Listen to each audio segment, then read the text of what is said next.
আমার খুব খারাপ লাগছে এখন যখন দেবের একটা সিনেমা রিলিজ করছে এবং মানুষজন কিন্তু দেবের যদি সমালোচনা করতেন যে আপনি অভিনয় ঠিক করে করছেন না, কিন্তু সেটা করছেন না, তখন আলোচনাটা হয়ে যাচ্ছে যে আপনি ওখানে এমপি হিসেবে কি করলেন ভার্সেস আপনি সিনেমায় কি করছেন। তার মানেটা হচ্ছে সিনেমা স্টার দেব এবং রাজনৈতিক এমপি দীপক অধিকারী এই দুটো আইডেন্টিটি মার্চ করে গেছে।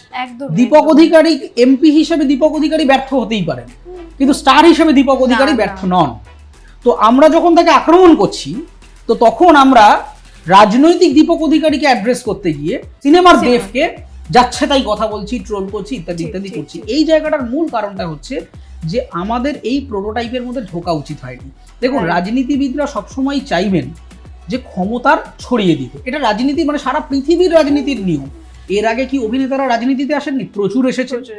দক্ষিণ ভারতে তো বহু পরিমাণে আছে, কিন্তু আপনি দেখুন তারা যখন রাজনীতিতে আসছে তারা কিন্তু ফিল্মটা ড্রপ করে আসছে। অধিকাংশ ক্ষেত্রেই তারা কিন্তু তাদের ফিল্মের কেরিয়ারটা একদম ঘোষণা করে দিচ্ছেন যে this is my last film, এইবারে আমি ফুল ফ্লেজেড এখানে আমি চলে আসছি।